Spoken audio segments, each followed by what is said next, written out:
What's something people don't know about hiccups? They aren't just a glitch in the throat. Sometimes they're your body's overreacting reflex. Hiccups happen when your diaphragm spasms suddenly. The diaphragm, that big breathing muscle under your ribs. That quick spasm snaps your vocal cords shut, bam, that hic sound. Myth time. They're not caused by swallowing spiders. They're not caused by bad luck.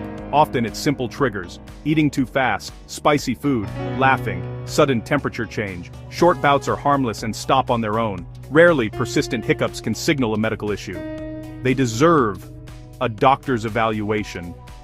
Quick fixes? Hold your breath, sip cold water, breathe into a paper bag.